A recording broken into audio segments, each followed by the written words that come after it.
Hello, and welcome back to the Sanderlanche podcast. Today, we are continuing our coverage of Oathbringer with a solo chapter today, chapter 120, The Spear That Would Not Break. Quite a lengthy chapter, so I can see why we're only doing one, wherein everything happens.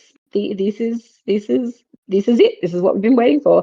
In no particular order, Kaladin and Amaram get to have a bit of a showdown, which is cool. Even though Amaram did consume Yelignar and make that, completely uneven, but, all is well. Salam, more illusions come to life, including what seems like separating out Radiant and Veil from herself, which is kind of cool. Adolin has deepened his bond with his sword, who it would seem her name is Maya, and he's rallying the Thaylen defenders. Seth and Lift successfully get the rubies to Dalinar, which is very important. Renarin helps to defeat the Thunderclast and secures the Oathgate. Bridge 4, led by Teft, arrive through said Oathgate. Hooray, that's looking great. Dalinar embraces the thrill and tracks it inside the ruby. And I did say last of all with Dalinar, but we can't forget Yasna, who is completely fine on her own, doing all of her soul casting and is a complete machine out on the field there and doesn't hesitate in finding time to help Shallan with her studies also. So, I'm Jamie, and this week with me is... Dak? And Data. No Joe this time. So hang on to something, everybody. The Sanderlanche podcast is about to begin. Yearnings intertwined, the golden age in ashes once again. Under stirring stars, in the burning shards, kindle fragments of the falling rain. So look to the break of dawn, to the break of dawn.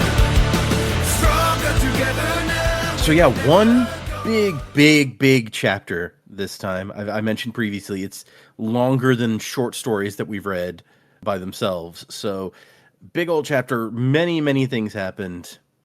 What did you guys think of The Spear That Would Not Break? I like that we don't have to say these chapters. We could just refer to the one chapter name because that's all we read. Yeah, just chaotic. So much stuff going on. Crazy shit. So I guess the two biggest things to come out of this are Amaram dead. Hooray! There was much rejoicing. But I'll admit, like, when we finally worked out what happened, I was actually a bit heartbroken when I saw what happened because of all people who did it, it was Rock. I'm like, oh no. Like, the guy who didn't want to fight.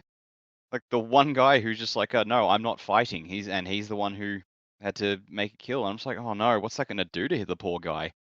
So that was a bit bittersweet. Dalinar capturing Thrill House, really cool.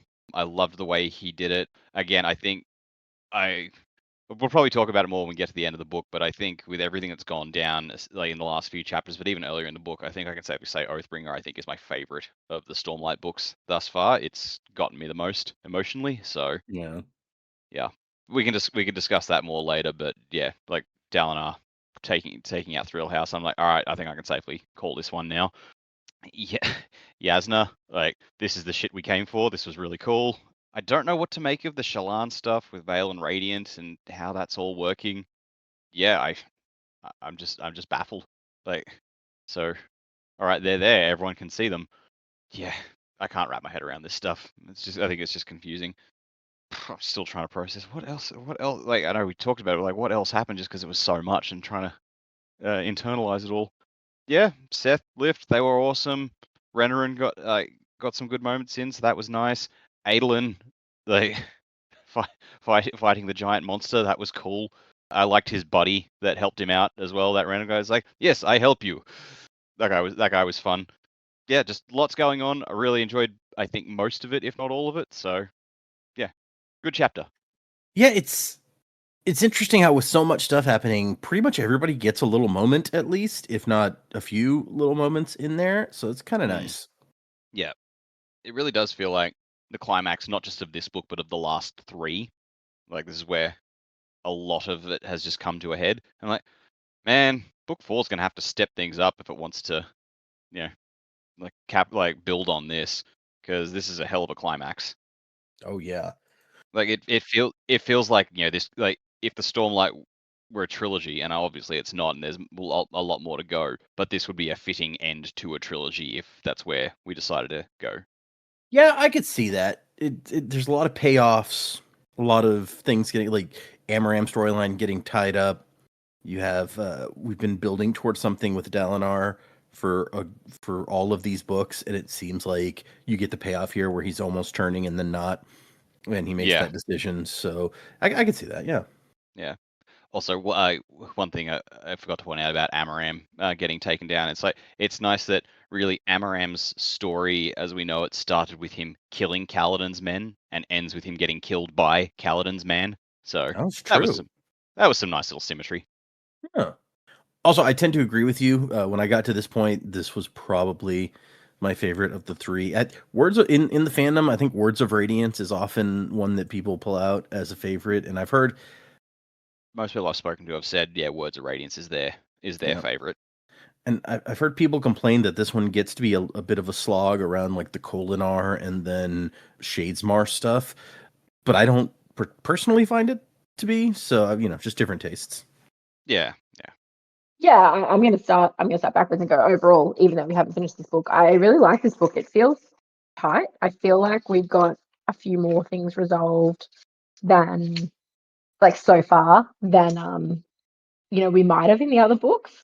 I'm gonna note though, and because Adolin noted it. Oh wait, don't forget, he killed Thaddeus. That's still not resolved. I'm True. just Brandon, I'm holding you to account. You will give me an answer at some point. All the others will get an answer. Obviously, I know he's dead, but who killed Thaddeus is still a mystery in this universe to everyone except Adolin and Shallan, I believe. So we will get answers to that. Yeah, wow. This was a big chapter, and I do feel like some processing time is kind of necessary. But yeah, everyone got their moment, and it really felt like there was no one person that it all hinged on. It was really nice that everyone was able to come together and do their thing. I'm glad Kaladin got his moment with Amaram. Do I wish he'd been able to take him out? Yeah, probably. It is a bit sad for Rock, but at the end of the day, I'm sort of glad that he was taken out. That's fine. Shallan, I don't know. It throughout the book, I guess that's been ramping up to Veil and Radiant being separate people, and then to be able to, like, physically separate them out and people can see that they're different and stuff. I was really worried about where that was going to go, but now I'm more kind of interested about where that's going to go for her long term, whether it's just a case of, the three realms are really close together and it was taking advantage of all that power. Like, I hope that she's able to come out of this with a bit more, a bit more clarity or a bit more assuredness about who she is and how she moves forward with these multiple sort of personas that she's got going. I feel like I'm less worried about her at the moment. Yasna was awesome. Just like every time she was on page, I was just like, this is great. She's so skilled with these abilities. I want to see a whole thing about Yasna just doing this stuff now. That was really, really awesome. Renarin, I'm so glad we got more of him. I was a bit worried at the start of the chapter when it was like, where's Renarin? Wasn't he supposed to be taking care of that Thunderclast? I was like, oh no, Renarin, don't do it. Don't be bad. Like, don't switch to the dark side now. Where are you, Renarin? But obviously he was doing exactly what he should have been doing, and I apologize to Renarin for thinking maybe he wasn't for a split second there. But he did a great job, and I like to see sort of how his fits or his visions came out. I thought that was really cool. Yeah, Dalinar and Thrill House, also very awesome. I don't know, I feel like all those flashbacks with Dalinar, it kind of makes sense now. Like, cultivation was like, you're going to need these back, or like, you'll get them back, and he needed to get them back when he got them to be able to process again and then own it. And I think it just, everything happened the way it was meant to for him, and I'm really happy about that. Yeah, it was a lot. It's a lot. I feel like it's like a book in one chapter. Like, there's a lot. I do like the choppy, changey perspectives, but I feel like this chapter did not feel as choppy, changey as some have. When like some, it's a cut to this person, and you get like 3 sentences about what they're doing, and you cut onto another person, and you didn't really have any substance, but it's building suspense.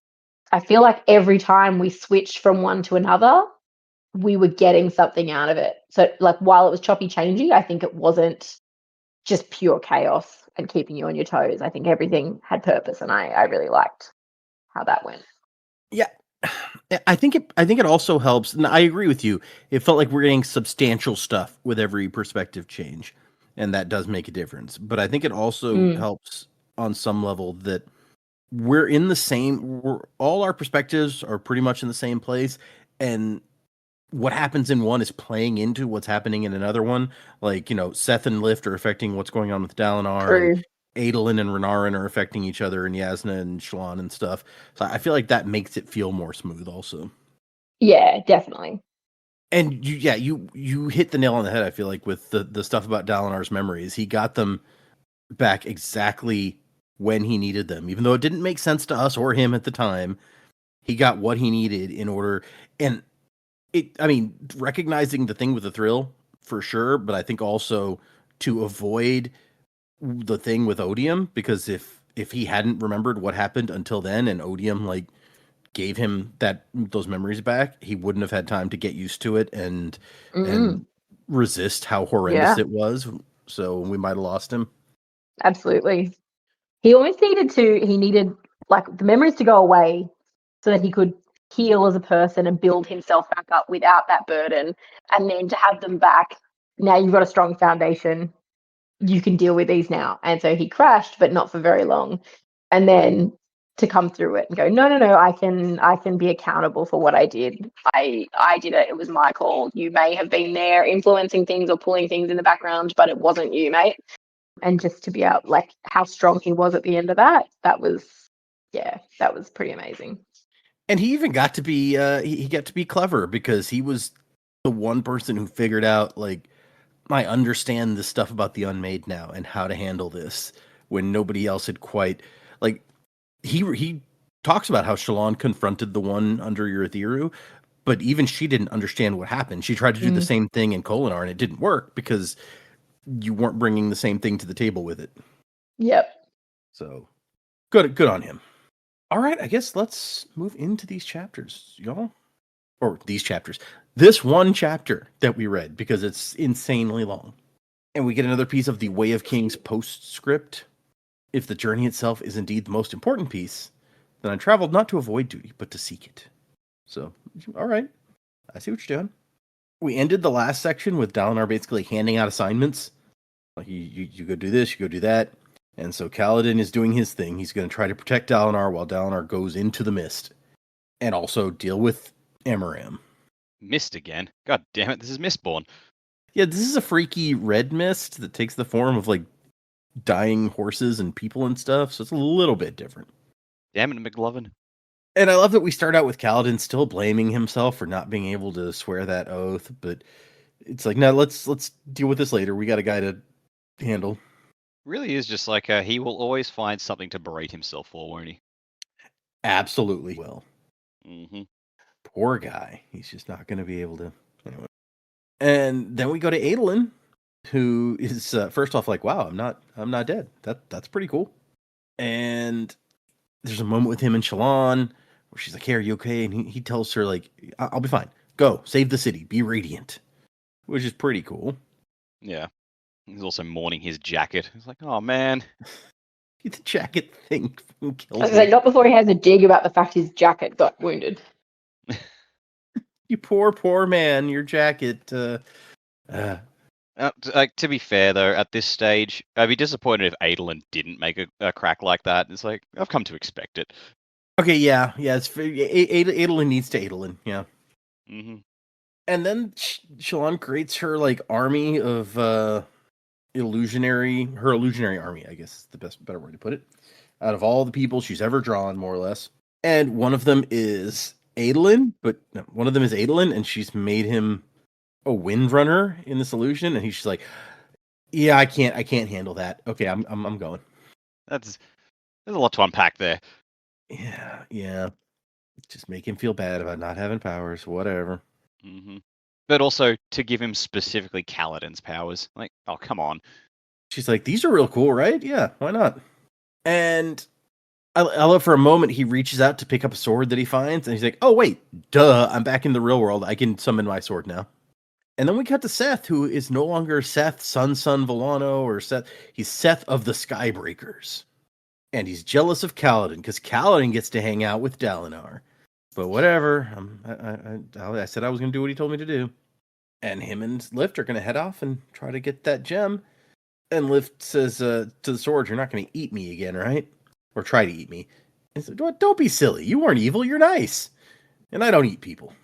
So this threw me. I thought only the person holding Seth could hear him, but now Lift can too. I don't recall. I'm trying to remember if we ever experienced Nightblood like talking to Vivenna while Vasher was holding him or something, and I don't recall offhand, honestly.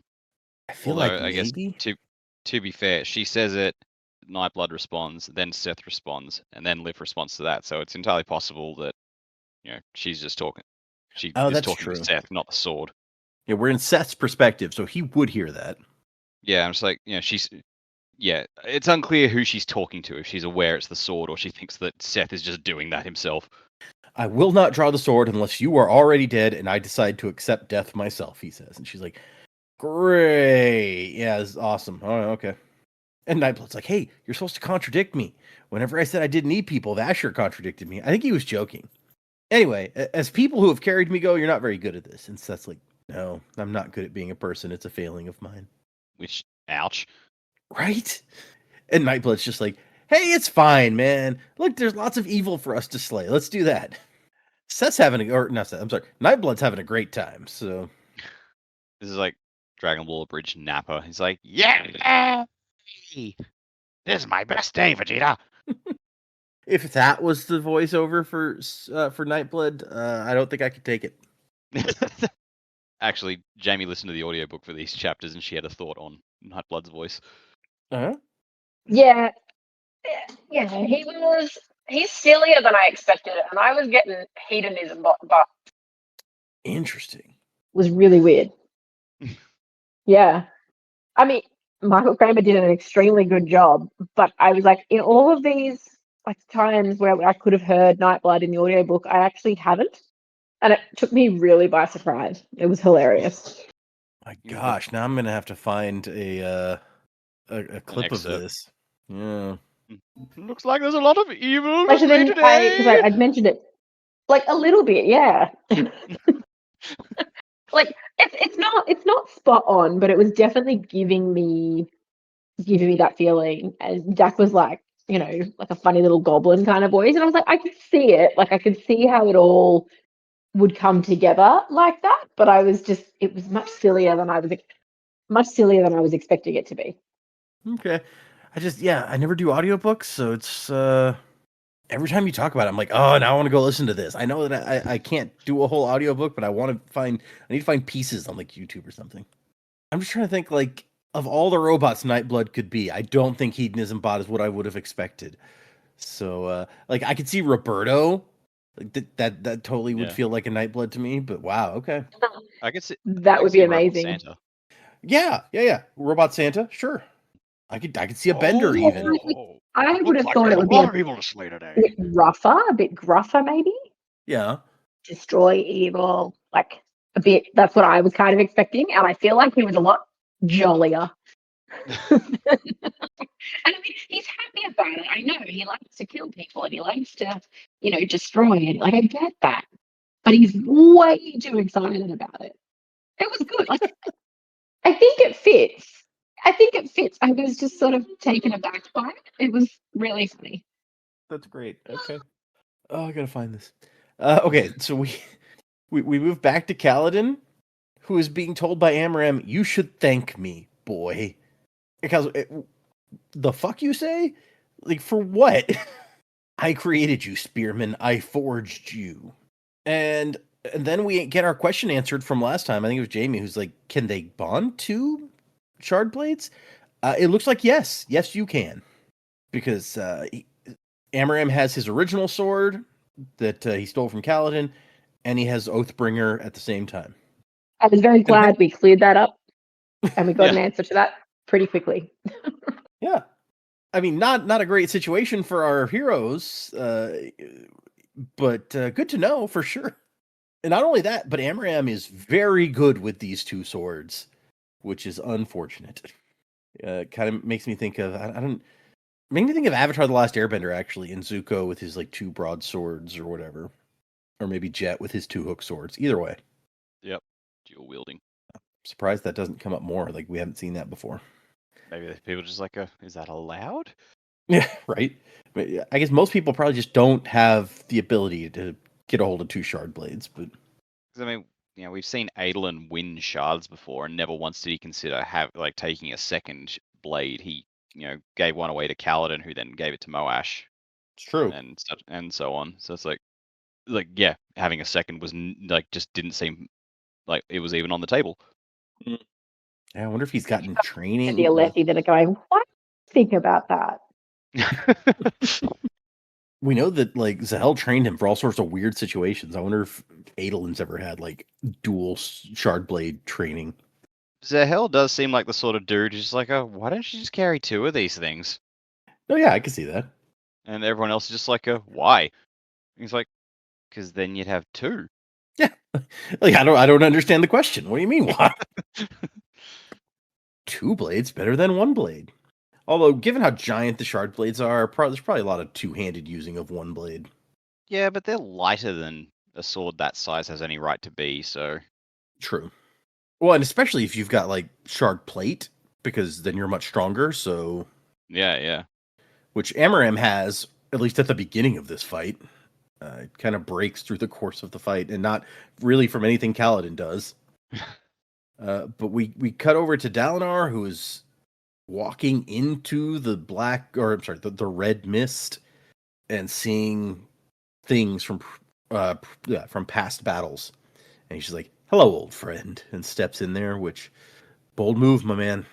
He was very sure of himself this would work. Right? Yeah, he does not hesitate. Although he's probably just like, well, I got no better ideas, in for a penny.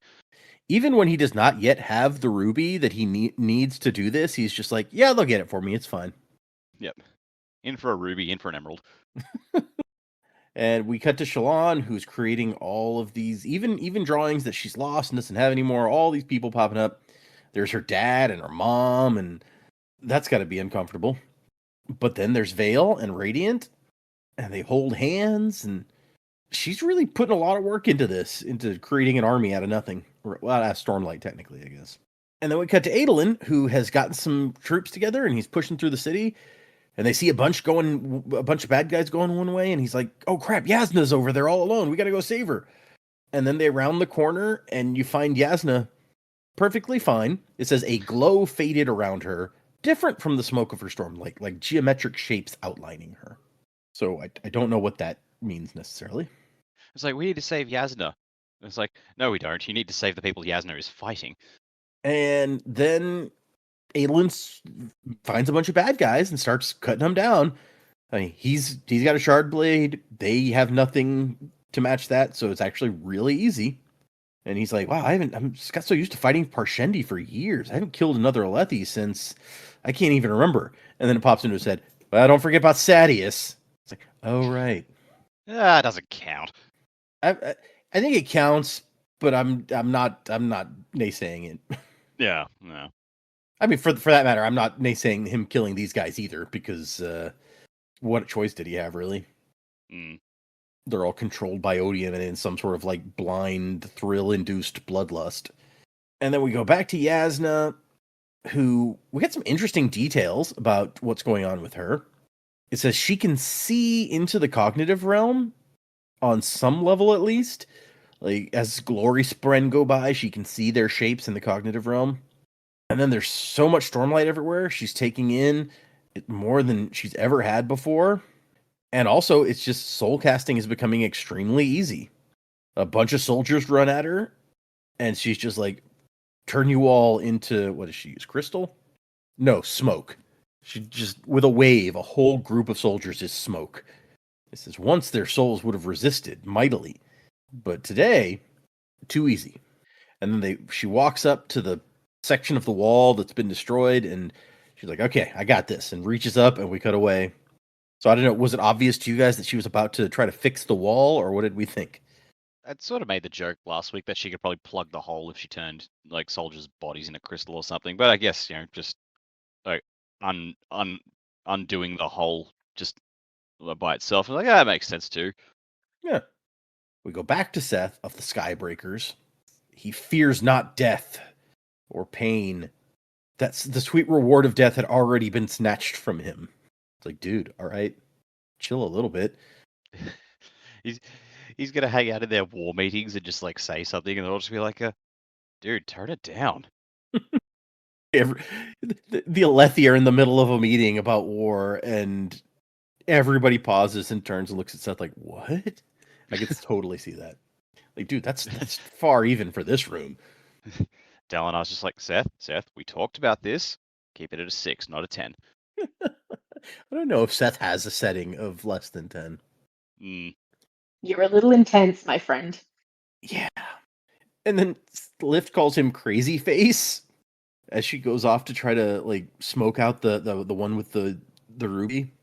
Sword, don't eat anyone unless they try to eat you first. That's like Lift's motto. Don't eat anyone unless they try to eat you first. Fair enough. And I like Seth's logic for why he did not choose to follow the law as his third ideal, where he's like, the law is the product of a lot of people. You can't arrive at excellence by the average. Excellence is an individual quest, not a group effort. So that's why he's chosen an individual. And we also note that Nail is still up in the sky just watching this battle. Yeah, that was something I sort of just missed a bit from these chapters, like especially considering the last chapters ended on Dalinar looking over and seeing Ash and Talon hanging out as well. I'm like, what? Like they're there, and Nail's still up in the sky.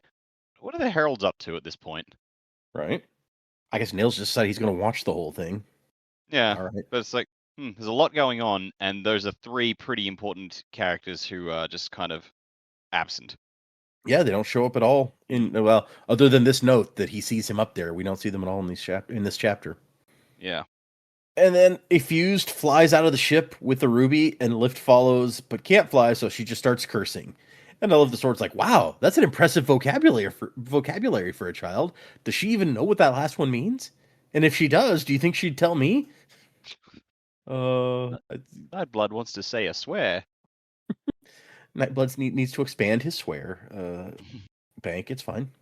And Seth manages to outfly this flying Fused and get a hold of the ruby. But then a bunch more show up. After he's done some pretty fancy flying to take out this guy and get the ruby, Nightblood goes, wow. And Seth's like, yeah, thanks. He's, no, I'm talking about that. I'm talking about over there to your right. And here's some more guys coming at him. My favorite bit with this was like the Fuse stabs him, and like the inner monologues goes, fortunately with Stormlight that didn't do anything but cause pain. I'm like, yeah. And we already established he's not afraid of pain, so it's fine. Yeah, but I'm just like, oh, that's a cold line. Yeah. Mm-hmm. And we go back to Adolin, who is rescuing Navani and Fen and her consort, whose name is hard for me to say. And Navani hugs him, and she's so happy to see him. And then she's like, what about Elokar? And he's like, no, I'm sorry. And she's even like, I mean, I saw like Shallan and Kaladin down there, so everybody made it but him. I mean, yeah, just screw Scar and Drahi, I guess. And Shallan's people. Who'd she take? She took Vatha and the girl. Yeah. So yeah, screw those guys. Everybody made it except for Elokar. At some point in this chapter, Adolin does mention, it's like, oh, I wish Scar and Drahi were here. They're good dudes. True. We also find out one of the Thaylen shard bearers went down when the wall got smashed because he was on top of it. So there's a shard blade buried down there somewhere. That could be useful, maybe.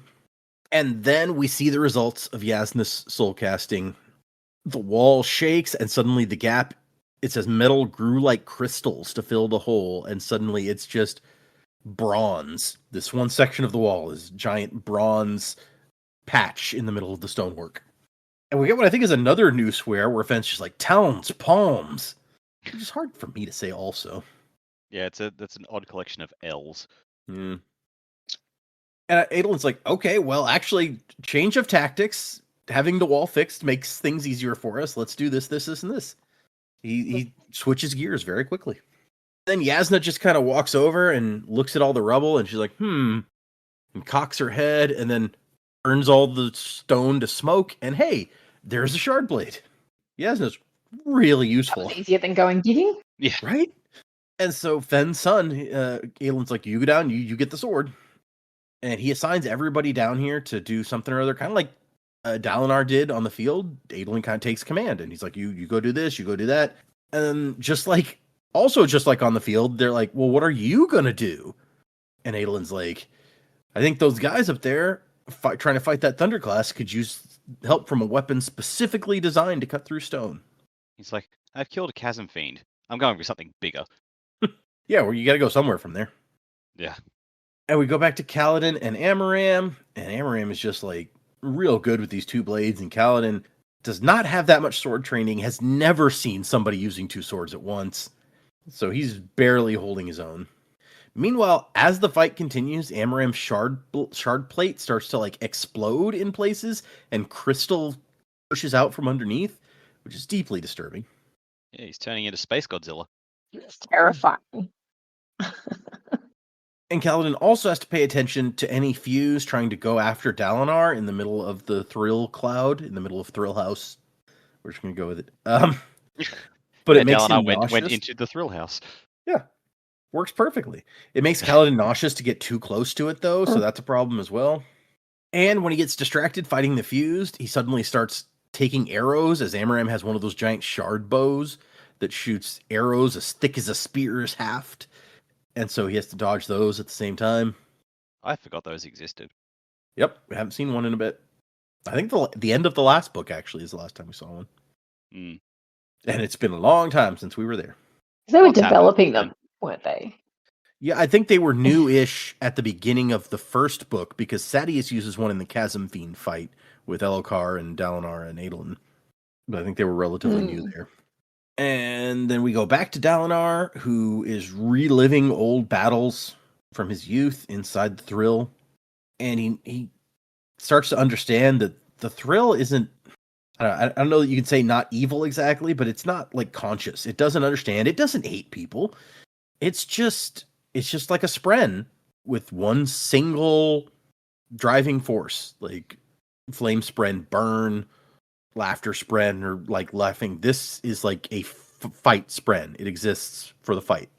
And then back to Yasna, who exists halfway in the cognitive realm, it says, and can soul cast so effortlessly that she starts walking down the side of the wall or up the side of the wall, I don't know, and turning air into stairs as she goes, which is what is on the US cover of this book. I don't know if you guys had seen that.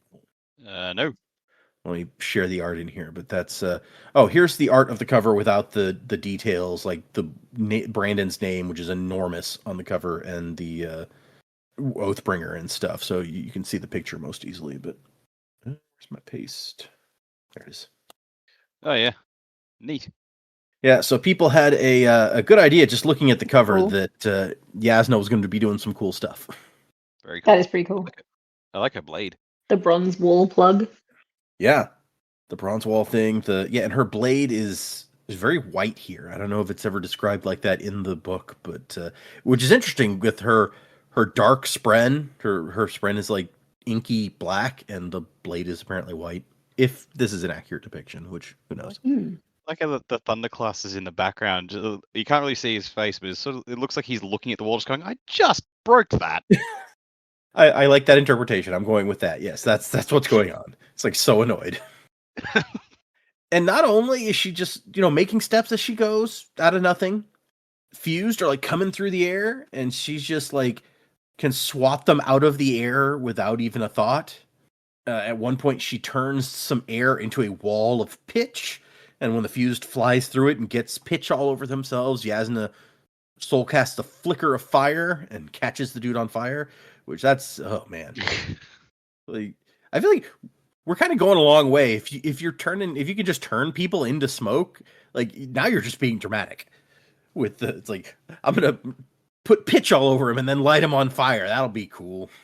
I mean, she's not just trying to stop the guys coming through. She's trying to discourage the other ones from coming through. Seeing one of their Yeah. guys get lit on fire, that would deter the followers. Yeah.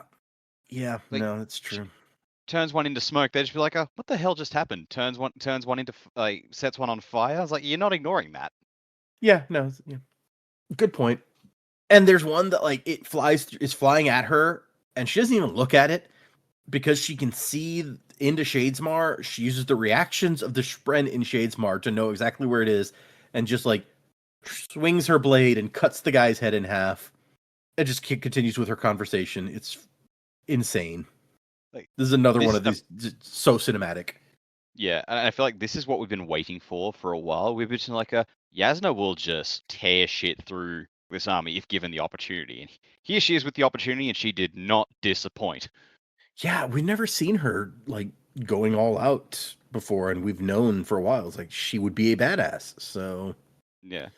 yeah. Now she does have like the advantage of Dalinar just combined the three realms, so she's like, well, guess I'm just going to mine this for all it's worth, and she does, and it's awesome. Okay, yeah. Also, what you were saying about discouraging other things made me remember this Dresden Files quote, and then I had to look it up. Which book? And it is from book 4, where Harry says, "I don't care what kind of fairy or mortal or hideous creature you are, if you've got danglies and can lose them, that's the kind of sight that makes you reconsider the possible genitalia-related ramifications of your actions real damn quick." Yep. That's what leapt into my mind when you said that. So I was like, oh, how does that quote go? So I had to go find it. When you said Dresden Files, I'm just like, you're going to bring up the turkey, aren't you? Like, and then, like the fight just stops because everyone's like, "What the fuck was that?" That is absolutely like, yeah. That's like when we were talking about Seth in a meeting earlier. It's just like everyone stops and turns, like, what the? Yep. Oh, for my next trick, anvils. I don't think I'm going to finish all the books in my reread before 12 months comes out. So yeah, I got distracted, and I'm also not going to finish. I think I'll probably finish the book. I'm up to Deadbeat at the moment. I think I'll finish that, maybe Proven Guilty, and then I'm just going to skip ahead to Peace Talks Battleground and try and get that out for. I was thinking the same. Yeah, try to just. I've reread them all so many times. It's fine. It's not like I'm going to forget a bunch of stuff. But yeah, Peace Talks and Battleground is probably the best place to prep for the next. Yep. I got the Avatar novels about Yang Chen and Kiyoshi and Roku for Christmas, and I was like, oh, I want to read these now. So I've been reading those lately. Fair enough. They're I read the Yang Chen ones, and I'm halfway through the Kiyoshi ones, and they're pretty good. Okay. Anyway, back to the book that we're actually talking about. She says the enemy is not going to be stopped by a wall, as indicated by all the flying things and also the giant stone monsters. So, and also Shallan has made her army with so much stormlight that she's used up most of the spheres Dalinar recharged. So we need to organize and get this taken care of. Unfortunately, when you look out, all those Parshmen who were not going to fight, were just supposed to be here to watch, their eyes are starting to glow red also. So that's not good. Turns out Odium's a sore loser. Yeah, no shit. Or it may just be because Odium is gone, Really? like they're all being infected by the thrill. I think it's unclear. And then she's like, why hasn't Renarin taken care of that Thunderclast yet? And they're like, oh yeah, he got slowed down by all the crowds of people. Oh man, okay, fine. But between him and Adolin, she's like, okay, I'll trust my cousins to take care of that. I'm going to go make sure my ward doesn't get herself killed. And then we go back to Seth, who is trying to get the ruby to Dalinar now that he has it, and is being pursued by a bunch of fused. And there's the one moment where he hears a soldier die. He's like, was I supposed to save those soldiers? I'm a Radiant now. And Nightblood's like, I think they would have flown like you instead of falling down if they wanted to be saved. All right. Okay. And I also love that Seth is like, there's some sort of profound puzzle in those words. No, man, I disagree, sir. Oh, this is the bit where Nightblood says something and Lift definitely hears him. Oh, yes, you're right. Because, so Seth chucks the ruby because he's gotten cornered and he can't get away. And he knows that the fuse will go after that. And Seth's like, oh, I failed. to carry this burden. And Lift's like, it's okay. Your face is burden enough for one man. It's like, your words are wise, he says. And she's like, you're right, Sword. He's no fun at all. And the Sword's like, I think he's DV anyway. And Lift starts laughing. So yeah, she definitely does hear him. Yep. And then Lift has an idea about how they can take care of this. She goes, people are always after stuff, but they don't really like the stuff. They like having the stuff, which is actually a really good point in and of itself. It doesn't really explain her thought process, but it's true. Meanwhile, Seth is like, I think that's less wise than the thing you said about my face. What? But no, she's like, the best way to rob somebody is to leave them thinking that nothing is wrong. And that's when we cut back to Shallan, who is holding hands with Radiant and Vale. And she's made thousands of illusions, and she thinks each one has a piece of herself in them, a little bit of her soul. And honestly, it's all becoming a bit much for her. And she starts like huddle together with Radiant and Vale, and they're kind of arms around each other.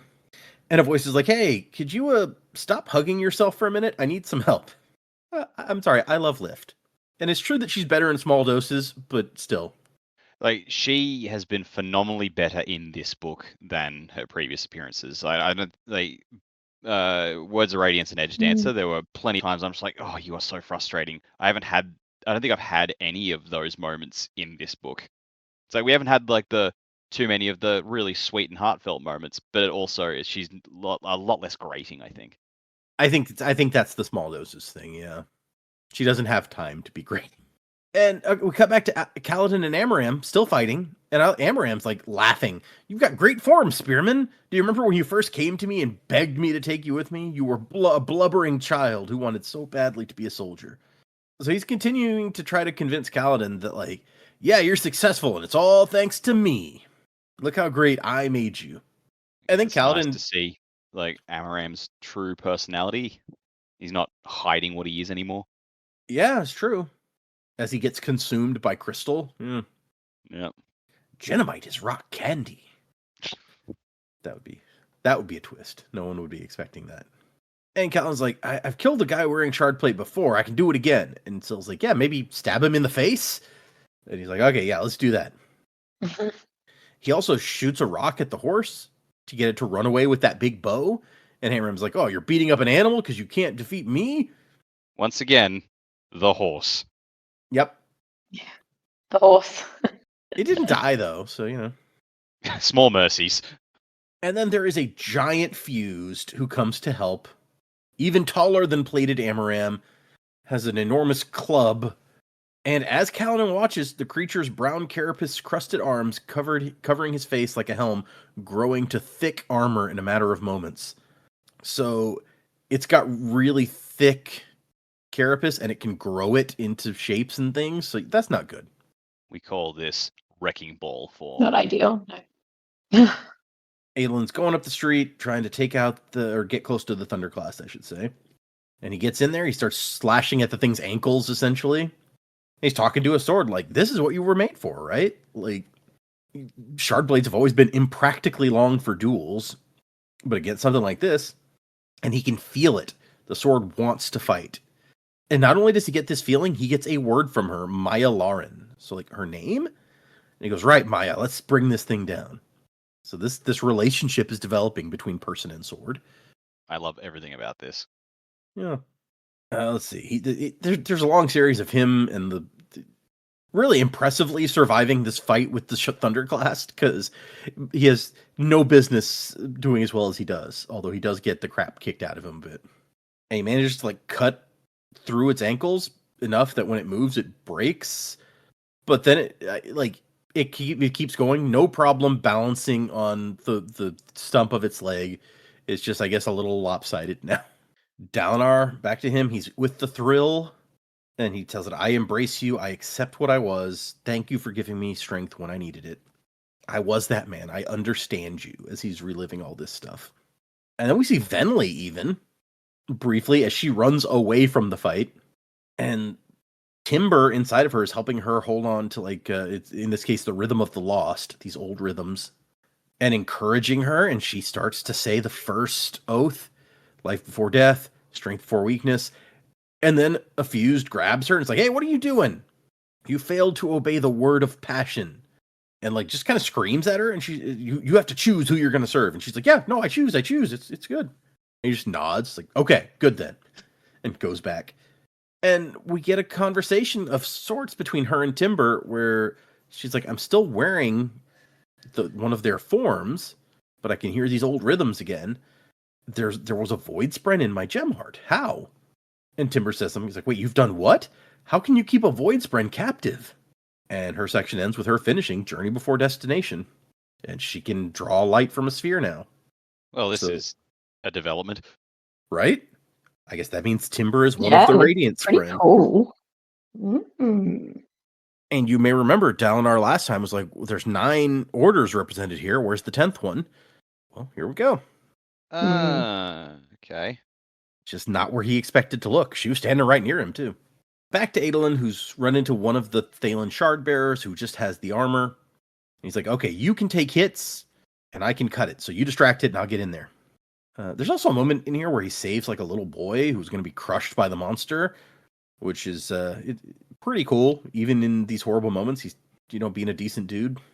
This is just Adolin. Like, he looks out for the little guy. And honestly, I kind of forgotten that little moment until I read it again this time. And I was like, oh man, just even in the middle of this horrible fight, he's still looking out for people. Good guy. Yeah. Adolin is a great guy. And there's a moment where he needs his sword back and he starts summoning her, and there's only been 7 heartbeats, but he's like, Maya, please. And then she shows up early. So that's got to mean something. And as he's getting the crap kicked out of him, he's like, at least I've distracted the thing from going towards the Oath Gate still. So that's something. And then as he is in bad shape, and as he's about to try to put himself back in the fight, Renarin finally shows up. Which Adolin left after him. He really did get caught in a crowd or something, because you'd think if you saw a guy with a shard blade coming, maybe you'd get out of the way if you were one of these crowds, but what do I know?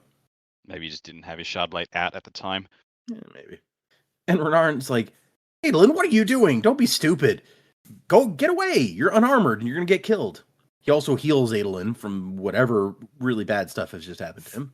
That's like twice in like half an hour. Right?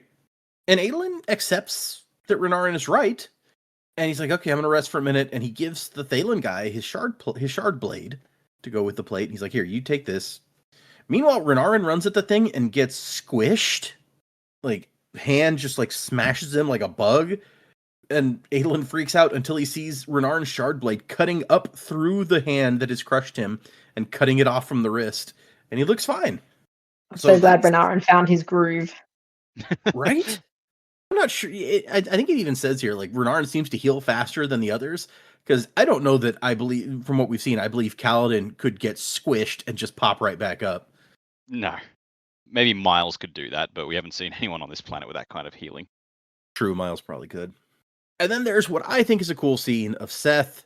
He retrieves the gemstone and then makes a swap, a really like slick little swap with Lift, where he pretends to stumble into like a rock and a dead body or whatever, but Lift is hiding there and switches out what the bag he's holding with another bag that has a rock that's been illusioned by Shallan to look like the gem, so that when the Fused get a hold of the gem, they run off thinking they're successful.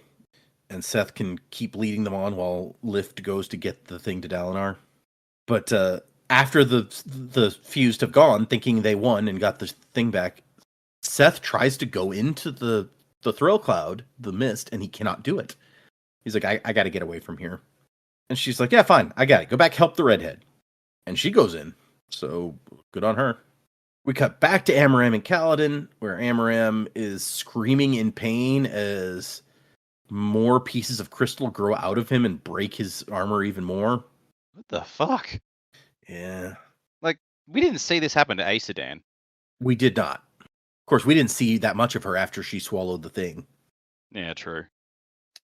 I wonder if she just, like, tore through the fight after that and turned into one of these things also, or if the fighting was mostly over by the time Kaladin and Co left, and so she just kind of died or something. I don't know. We know that it apparently consumed her, but that's all we know. Really bode well for, like, if Amram had survived this fight. I don't know. It would have been a very generous definition of survival. Right? Yeah, I don't know. Like, Odium made it sound like it was, I don't know, a matter of will or something to resist getting consumed by Yelignar, but I don't know. Was it Yelignar? I think it was, right? It was Yelignar. Okay, hold on. I'm trying to find the references that we had to, like, what did Odium say? From Hessi's Mythica that we read earlier, Yelignar had great powers, perhaps the power of all surges compounded into one. He could transform any Voidbringer into an extremely dangerous enemy. Curiously, 3 legends I found mentioned swallowing a gemstone to engage the process. What else did we have? Seems to be a bit of truth to that. Oh, and back in The Way of Kings, an epigraph of The Way of Kings from Yasna's notebook, it says, Yelignar, called Blightwind, was one that could speak like a man, though often his voice was accompanied by the wails of those he consumed. So that was a long time ago, but kind of makes sense now. So people think they're swallowing Yelignar, but Yelignar is actually swallowing them and just adding them to his collection. Ooh. Oh, here's a cool image from one of the Brotherwise games of that was in the wiki article. Hold on, the image is apparently called Servant of Odium, but it seems to be someone, possibly Amaram here. Anyway, he's fighting Amaram. He's also having to fight this giant hulking fused. And when he blocks a swing of the club, of the Carapace club from this fused with Syl, and it did not do much good. There's also a moment where Amaram uses, like, what I can only assume is one of the surges to turn the ground into, like, it makes Callan's foot sink into the ground, and then when he gets knocked back, it, like, breaks his ankle, which is real disturbing also. And also he uses a lashing, so it does seem like he has all of the surges somehow. Well, somehow. Through Yelignar, presumably, given what we read about him before. And Amaram has this whole thing. It could have been so glorious. You, me, Dalinar together on the same side. Yeah, like that was ever going to happen, dude. And to address Jaime's concern from the previous couple of episodes, he's like, you're not even Amaram anymore, are you? And Amaram's like, oh, no, yeah, I'm still me. As his helmet explodes, revealing Amaram's face, which has crystals coming out of it. It's fucked up. Odium promised me something grand, and that promise has been kept. Yeah. I feel like, because I was sort of worried that he had been corrupted so much that he wasn't himself anymore. But if it's a case of, you get this additional power, it kind of manifests based on who you are. Like, if this is the true Amaram, if this is what he really felt like, he's been playing. Amaram is on Amaram's side this whole time. He's been underhanded and only really looking out for himself. But this is scary. This guy is he's in such a position of power, and now to have all of this additional power that is just enhancing his awful qualities. If that's how this works, oof. Yeah. Like, that's nasty. It's not great. It reminds me of the Captain America Super Soldier Serum in the movie where he's just like, it just makes you more of what you are. So if you're good, that's good. If you're bad, not so much. Yeah. I do feel it's a missed opportunity for Kaladin right here. Amaram's going about, everything I do is for honor. And Kaladin be like, so you joined the guy who killed him? Right? Yeah. Yeah. But Amaram spent all this time trying to get the heralds to return, and Odium has shown him what has become of the heralds. They've been here all along. They abandoned us. Yeah, he's not wrong there. Mm-hmm. And then we get down to what I think may actually be the gist of the matter, where he's just like, I hurt once. Did you know that? After I was forced to kill your squad, it hurt me. Until I realized it wasn't my fault. None of this is my fault. Familiar? Yeah, this seems to be Odium's, like, how he gets you. Yep. It's like, no, I made you do that. Nothing you did was wrong. You know who also reminds me of? Fucking Moash. Yep. Oh, yeah. Oh, yeah. And you can see how it would have been tempting for Dalinar also. Almost too tempting. But he stood up, proving to be the better man over Amaram, as if there were ever any doubt of that. But we never liked Amaram, but it took a while before we realized, oh shit, he's actually joined Odium. We're just like, oh, hang on a minute. Like, I'll admit, as much as I've always disliked Amaram, I didn't expect that. Fair. Yeah, I wouldn't have either. That's a good point. I think that's what makes it such a good turn, because like, we hate this guy, but you don't think that badly of him. But then once it's explained here, you're like, okay, no, I get it. Yeah. And Kaladin recognizes what he can take from this, and so he starts poking at this hole where he's like, "Oh, this was all an attempt to soothe your conscience. Well, it failed. If you're so great, why do you still feel bad? Why do you still hurt? You murderer. You've switched sides to find peace, but you won't ever have it. He'll never give it to you." It's like, if you didn't still feel bad about that, you wouldn't keep like trying to make me not feel bad about it. Everything I've done is for Alethkar. I'm a patriot. It's like, if that's true, why do you still hurt? Like, Kaladin keeps coming back to it and pissing him off. And Amaram continues to be like, I made you, I forged you. And Kaladin has the line that is the source of the chapter title. 10 spears go to battle and 9 shatter. Did the war forge that one spear, or did it identify the spear that would not break? And we go back to Renarin. They're working on taking down the Thunderclast. And on some level, it seems to be scared of Renarin. Gliss goes, it will fear you. It will go. Make it so that it will go. And Renarin does it somehow. Like, he's like, what do I do? And Gliss says, light. And Renarin, it says, raised his fists and makes this powerful, glowing beacon of light. And the red eyes from the thing fade away. So he scared it away somehow. I can appreciate that he did it, and that's fine, but like, how? Why? What I need more about your powers, Renarin. we focus so much on the seeing piece. What is this? Can all Radiants do that? Right? That would be good to know. Very useful. So Renarin's going to go help opening the Oath Gate. We go back to Shallan, whose army is dying. A hulking variety of fused had organized the enemy. And Shallan's getting tired after all this light weaving. But that's when Yasna shows up and turns a bunch of stuff into oil and then lights the oil on fire, which seems to be a move that she's a big fan of. I mean, if it ain't broke. Okay, fair, yeah. And we find out that of the 3, it was Radiant that was actually like physically there, because Yasna tries to reach out to Shallan and her hand just goes through her. And Shallan is kind of gone at this point. She sees Yasna, she's like, are you real? And Yasna's like, yes, Shallan, come on. You did well.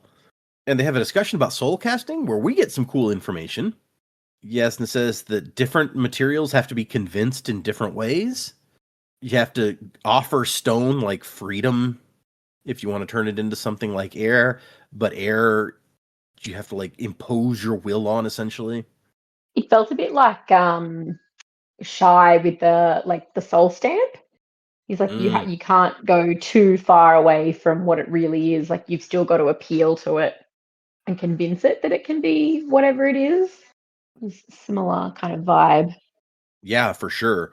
I think it really comes out in, there was the part where she turned a window into like a really pretty stained glass window, and the guy was like, I mean, what you've told me about soul stamping, I don't see how this would work. And she goes, well, I mean, if you were a window, wouldn't you want to be like a pretty one? So yeah, there's definitely a similar feeling. And then I love that Yasna goes, maybe this isn't the time when a lecture is advisable. Let's keep moving. There's something to be said for on-the-job training. Well, Shallan might be a little tired to internalize any of it at the moment, but yeah, nothing like a bunch of bad guys coming to kill you to make you figure out soul casting real quick. Yeah. Renarin arrives at the Oathgate only to find 12 fused waiting there. He's like, crap. And we find we find Brightness Teshev, who's been communicating to Urithiru via Spanreed, and there's been an attack there. Kind of knew that. The Oathgates, the enemy's holding the plateau with the Oathgates, so we're not going to get reinforcements through. And there's fused hanging out above the Oathgate here, even after the Thunderclast fell, like they're keeping it from being activated. And Renarin's like, it's got to be opened. And Teshev's like, no, you can't fight them all. He goes, there's nobody else, and starts to go, and is shocked that no one's like, wait, no, stop. She's like, okay, well, I'm a Radiant now, I guess. And then he starts to have one of his fits that give him visions of what is to come. They'd always been right until today, when they had proclaimed Yasna Kolin's love would fail. And then he reads the new set of images and smiles, which confuses the fuse that he's facing. He's like, oh, don't worry, you guys didn't miss something funny. I mean, I doubt you guys would find it funny anyway. And the oath gate explodes with light, like a herald from lore. A man rose in the air above, glowing white, Teft, night radiant, which is a very badass moment. I'm glad Teft. We didn't get a perspective from him in this chapter, but he got a very cool moment nonetheless. Well, not yet. The section's still over. The section's not over, I mean. Fair. We cut back to Shalon briefly. She's having just a conversation with Pattern about, like, we pushed ourselves real hard and stuff's getting real weird. And then we see the Parchment troops, thousands and thousands of fresh Parchment troops coming with ladders for a full-on assault. Bridge 4 has arrived with about 2,000 Kholin troops. Not enough to turn the tide, but we brought 3 shard bearers as well. And Rock was in bad shape. They had to carry him to the Oath Gate. But as soon as he got here, close to Kaladin, he started drawing light again and heals himself, so that's awesome. And I love that Lynn says Kara, which is one of the other women who joined the group, she's going to fight with the others. Don't tell anyone. She's been practicing with a spear since childhood, the little cheater. But I'm not real good at spear yet. And so Rock and Lynn are going to go help pulling people wounded off the front line, since Rock won't fight and Lynn's not really good at fighting yet. And then Rock gives Renarin a hug. And he thinks like, oh, geez, you're not supposed to just grab somebody like that. And he goes, why? And Rock says, you looked like a person who needed a hug. And Renarin says, I assure you, I never look like that. But I'm glad you guys came. Oh, I love it. Renarin, Just take a hug. Well, yeah, but he's got to think about people touching him, I think. Oh, that's right. Dalinar is back in with the thrill and thinking about how much he's changed. It wasn't one giant leap that he changed since he was this man, just a million little steps.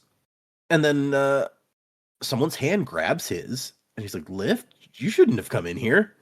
But I'm the best at going places I'm not supposed to, and gives him the ruby. And he explains that it's just like Navani told him about capturing Spren, or Teravangian told him, sorry. You lure the Spren in with something it loves. You give it something familiar, something it knows. When Shalon got close to the Unmade in the tower, it was afraid, but I don't think the thrill comprehends like it did. It can only be bested by someone who deeply understands it. And he says again, thank you for giving me strength when I needed it. Now, old friend, it's time to rest. Kaladin, back to Kaladin and Amaram. And Kaladin, there's not a lot of Stormlight left. He gets beat on pretty badly in this section. He's on the ground, like, broken.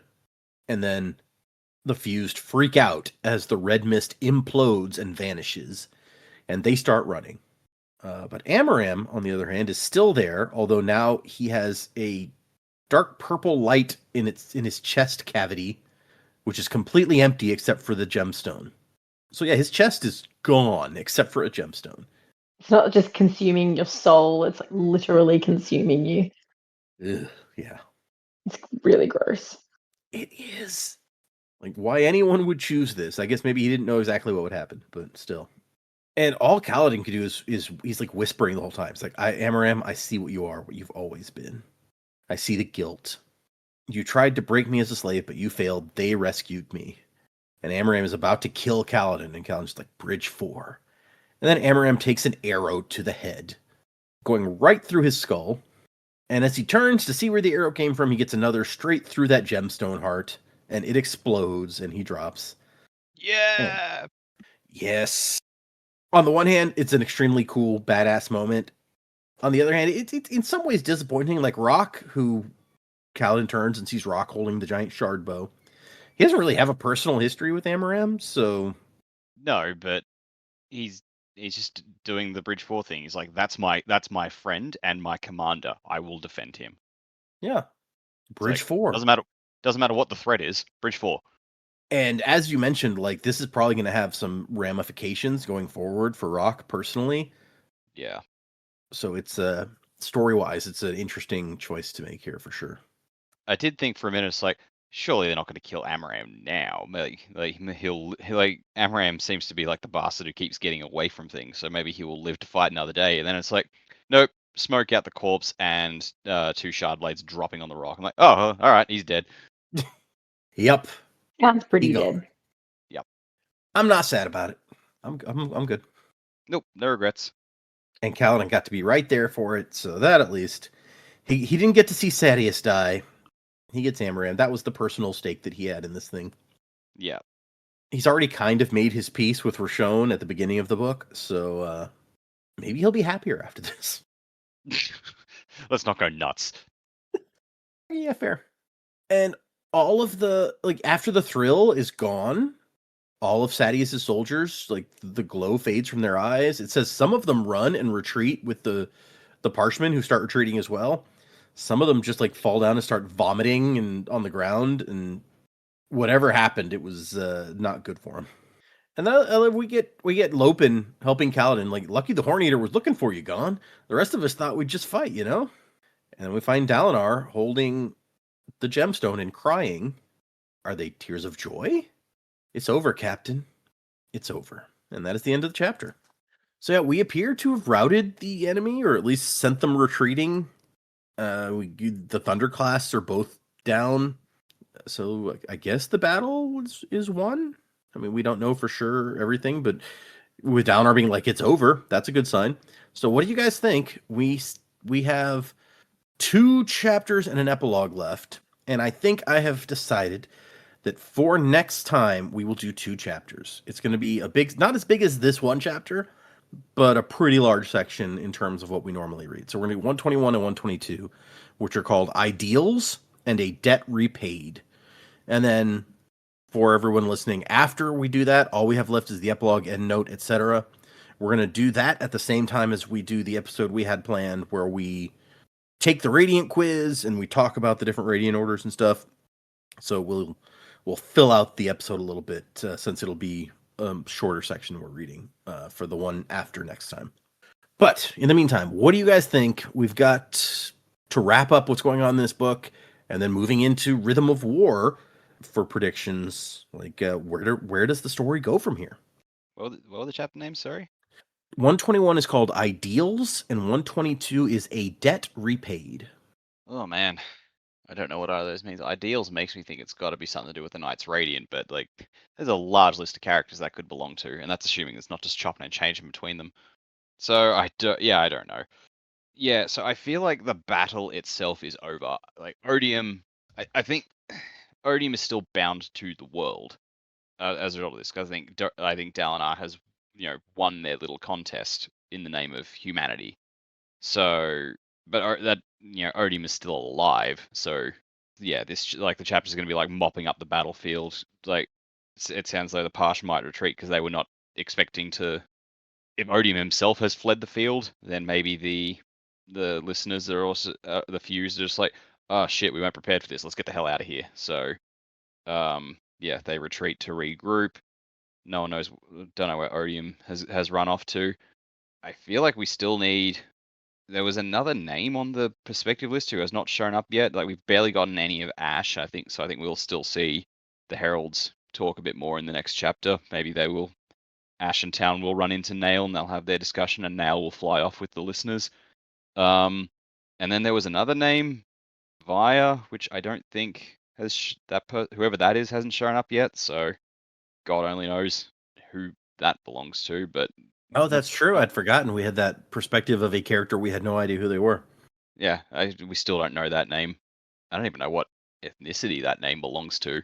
Right. So yeah, I am confused. I feel like it's going to be sort of mopping up and then just going, all right, let's regroup, let's rebuild. Where are we at? I do think, I know the Alliance was already pretty well busted because of what had come out about Dalinar, but maybe they'll try and renegotiate with people. And it's all right, let's bring the coalition back together. Then Taravangian shows up and Seth is just not you.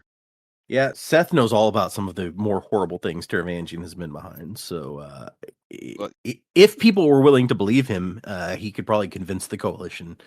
Yeah, I don't know if everyone will believe him, but I feel like Dalinar will, and I feel like Adolin probably would as well. So if Seth says, yeah, no, I was sent to kill Dalinar under orders from him, and they're all just gonna go, oh, you son of a bitch. So then Taravangian can also do his next time gadget. Although they're also all kind of pissed off at Dalinar, and if we discover the assassin in white is serving Dalinar at the moment, that might just make it look worse. True. I mean, yeah, all right, when you put it like that, the coalition might not survive, but I feel like the Thaylens are on board, considering how bad the Alethi just went to bat for them. Yeah, they would not have survived in any way without at least Dalinar and Dalinar's close. I mean, the Alethi, most of the Alethi were on the other side of that battle, the ones who were in the battle. So, but yeah, Dalinar at least, I feel like they should know they can trust at this point. Yeah, so I think the Thaylens and the Alethi will still be on board.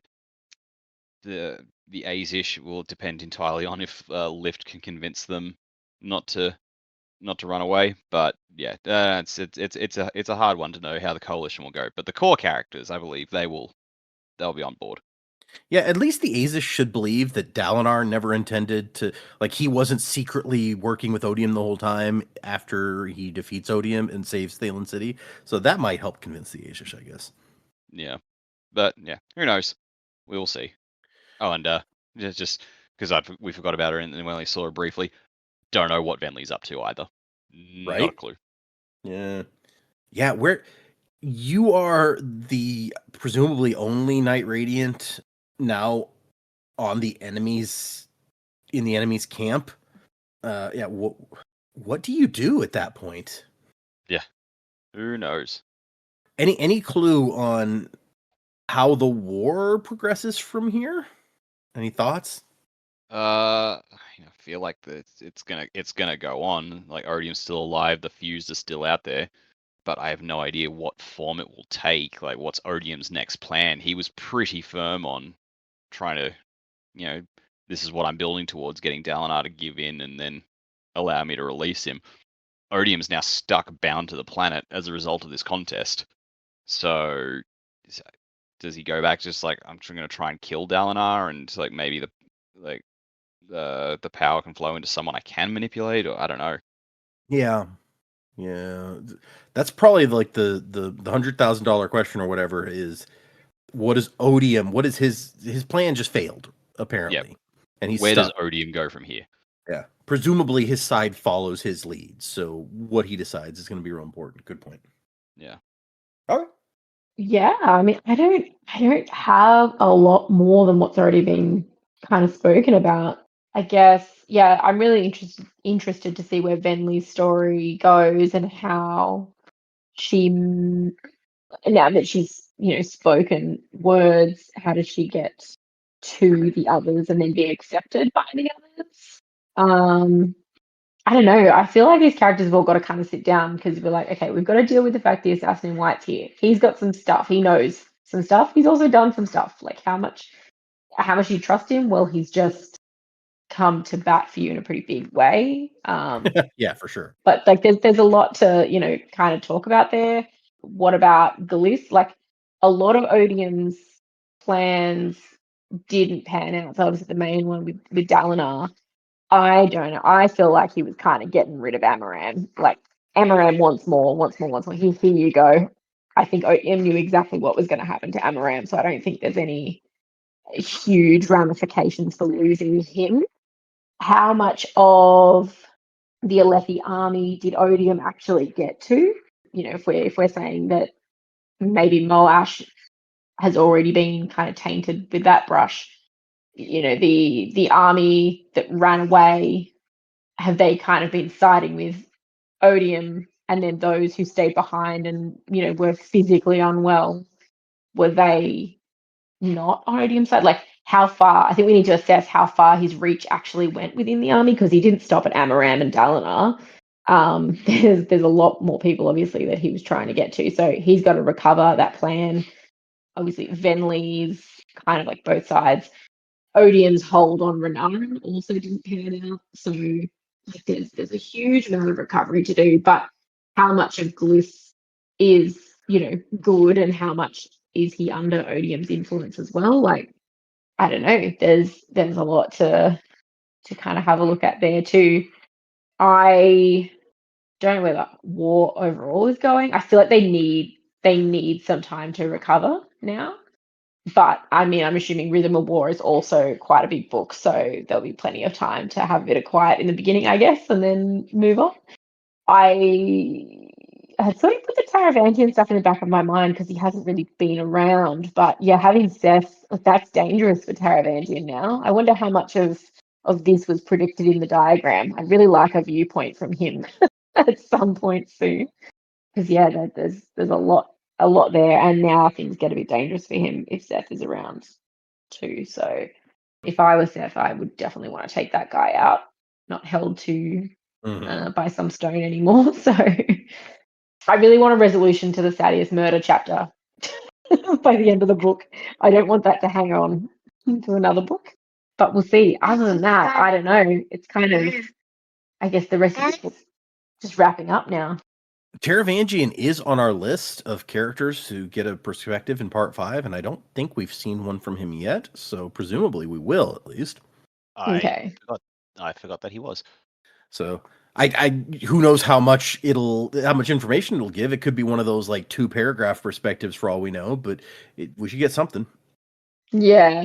Now you got me looking at the list. It said we'll get the Knights Radiant, who we've seen some of, Ash, Navani, we've seen those, Adolin.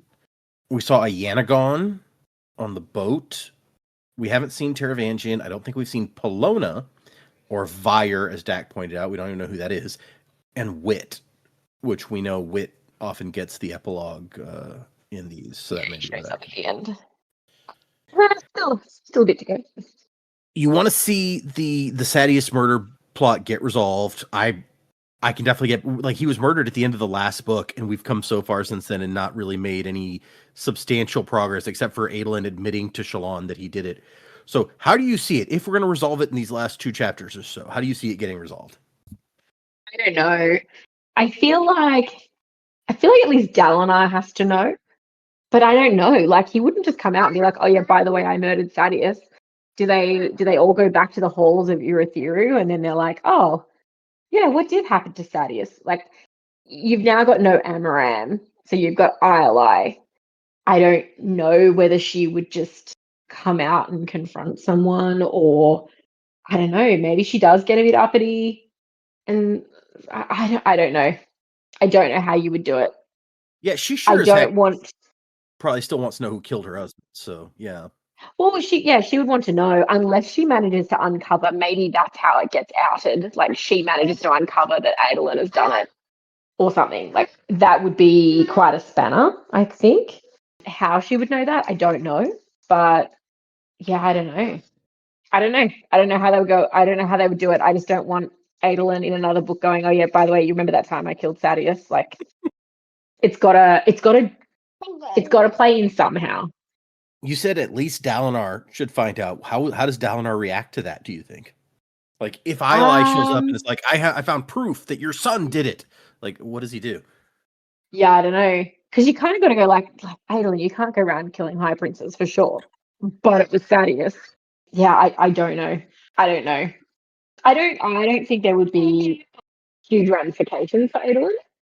Yeah, so if I think it depends on how Dalinar is going to find out. If Dalinar found out directly from Adolin, I think that would go a lot better overall. If Dalinar found out from an external source like Iolai, and he didn't already know from Adolin, there's not a lot he can do, and I think that would definitely shape the repercussions for Adolin going forward. Like, I don't think Dalinar would care, but if he's in a position of authority over these people and he's got to try and there are still good Alethi people in the Sadius camp, right? If he's going to exercise any like authority or kingship or anything over these people, then he's going to have to do something about it. Yeah. You can't just be like, "But it's okay, my son killed Sadius." Like, you can't do that. So, I mean, there could still be repercussions for Adolin, but I don't think they would be like calling for his execution. Iolai might call for his execution, but she now doesn't have like Amaram as the head of her house. So, yeah, it could get real messy real fast. Oh, Elhokar. We still haven't, like, Navani's learnt that Elhokar has died, but the rest of the kingdom don't. Like, what are they going to do about that? Is Adolin going to be king or not? Yeah, is Adolin like Elhokar's gone? Gavinor, his son, maybe also gone. Is Adolin king? Could Adolin be king if that comes out? It would all have to depend on how that is handled, wouldn't it? Mm.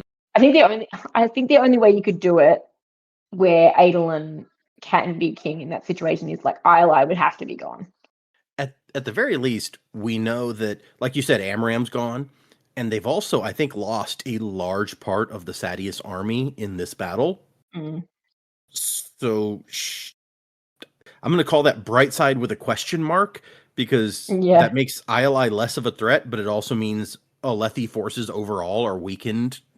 Yeah, do you sort of abandon your high prince families as such? Do you kind of regroup and then go, okay, well, now we're all as part of Urithiru now? Like, you know, effectively, Sadeas, you've got no leadership, therefore you fall under Colin.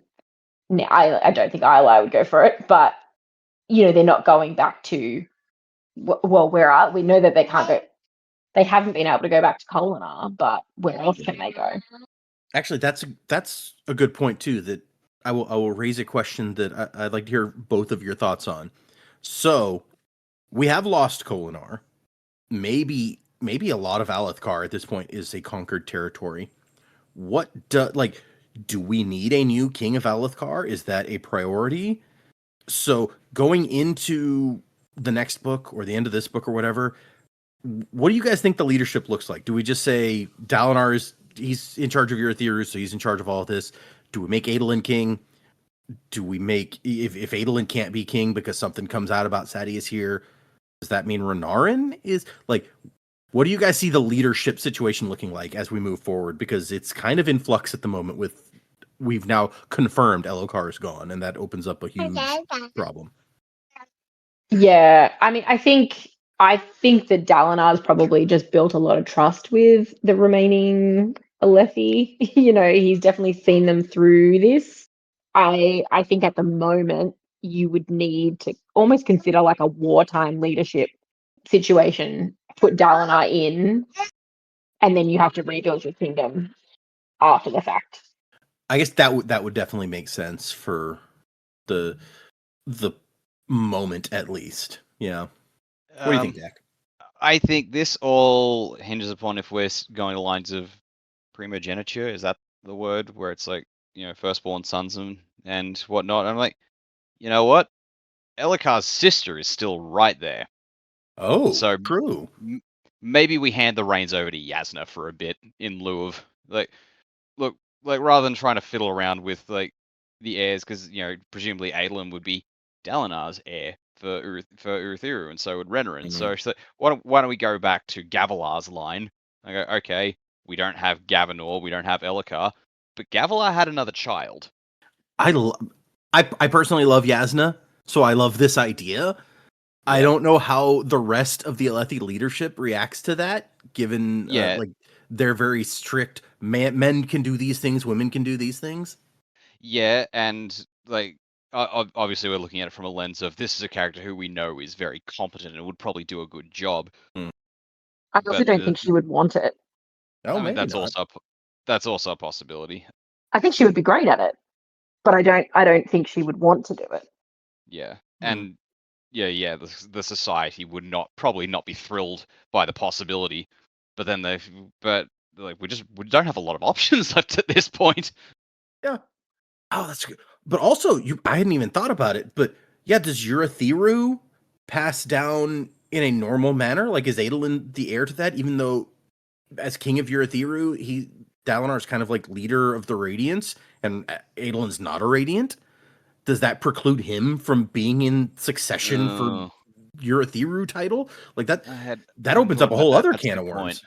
Yeah, it's like we can't just go straight to Dalinar's line for who is the heir to Alethkar without sorting out what the situation is with Urithiru. Because you're right, if that's like Radiant Town and Aelin's not a Radiant, maybe he can't do that and he'd be free, and Renarin would be next for Urithiru. But yeah, it's just questions that we haven't got answered because they themselves haven't really considered it.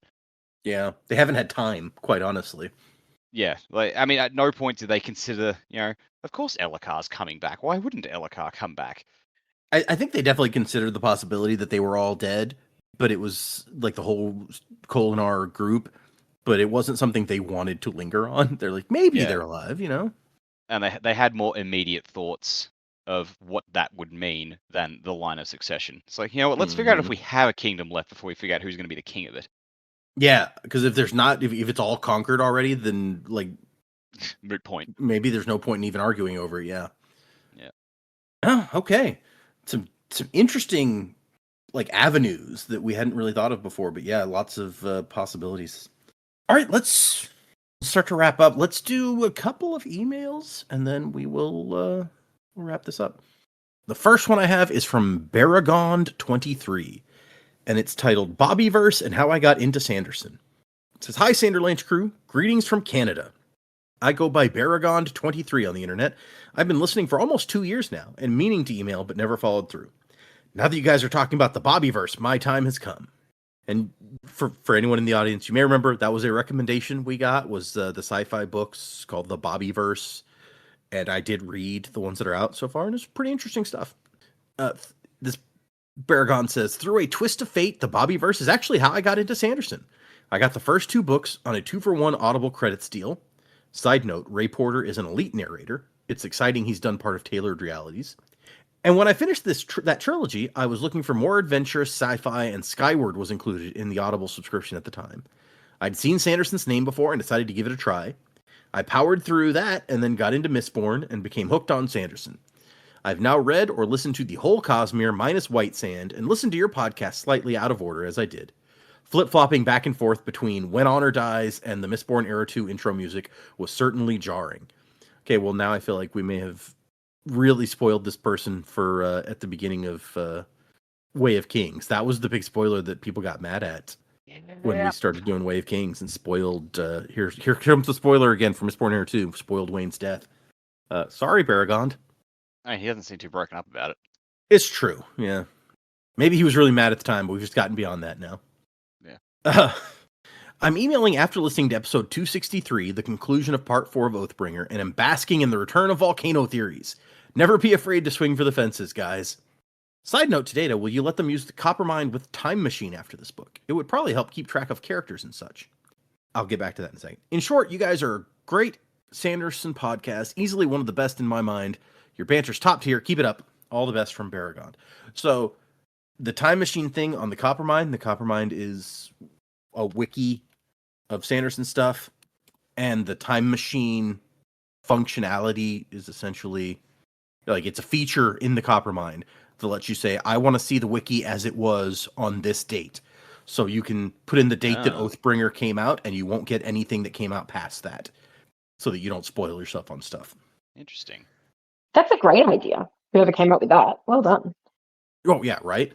It only works after a certain point. I think it's like after Words of Radiance came out that they created the feature, and so that it would work. But I mean, we're past that point pretty well now. So I hadn't actually thought about that. We might could work that. If you guys need to be able to reference some old things, yeah, I'll have to roll that around in my head. But that's a good idea. Thank you, Baragond. Let's see. Let me find another one that's not too crazy. There's a giant Star Wars rant one. I don't know if this is the right time for that. Oh, here. This one's kind of fun. Rant? Yeah, it was after an episode where we talked about some Star Wars stuff, and then this person's like, "Here, let me go off on this Star Wars rant." Oh boy. Okay. I think Joe would appreciate being here for that, which is why I was like, "Yeah, maybe we'll save that one." Yeah. We'll do one more shortish one.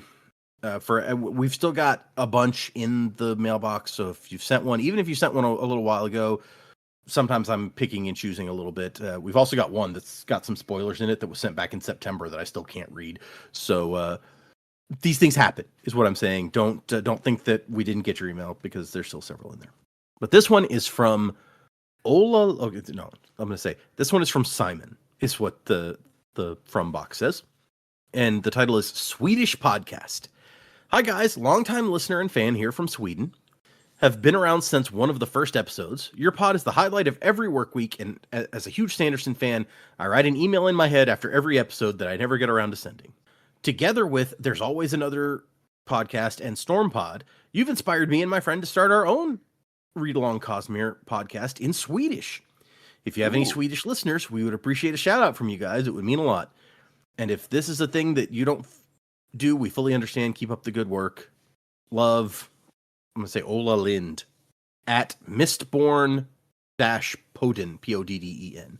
So there you go. Mistborn Podden seems to be the name of the podcast, I assume. Didn't really say anything else about it in there. So if you speak Swedish, whether or not you live in Sweden, and you're interested in a Swedish language one, check that one out. I cannot speak to whether they're doing an amazing job or not, because I do not speak Swedish, but I hope some of you do and would enjoy that. I love hearing you've inspired us to do one of these things too. That's awesome. Yeah, neat.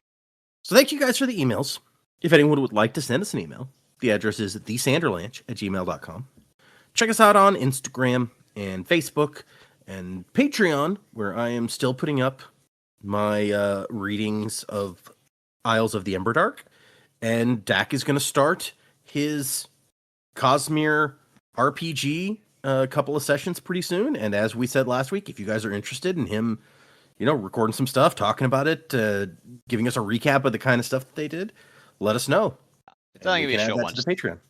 2 sessions, so I'll figure out the best way to create something to put up. Yeah. So hoping that you really enjoy that. I haven't actually gotten to play in one. I ran a couple of sessions of it. So I'm hoping when Mistborn comes out, I'll get a chance to play. Hey, remember, we're doing the last 2 numbered chapters for next time. So chapters 121 and 122 of Oathbringer. If you're following along, read those chapters. A little time after that, we're going to do the epilogue and the rest of that stuff at the end. And we're going to take the Radiant quiz on Brandon's website. And we're going to figure out what we are going to read next. I'm going to get these guys' input again, like we've done after the last couple of Stormlight books, and see where it goes. I honestly feel like after this one, we may need a Stormlight break, but let's see what they think after we finish the book. So thank you, everyone, for listening. Music by Miracle of Sound, and Wasing to the Time of Next. Colo, P.S. Fasher. Crabs ahoy! Supermooners wide, supernovas die, fractured in the fateful fall of man. Feel the heart raging of a strength unseen. Unity will bring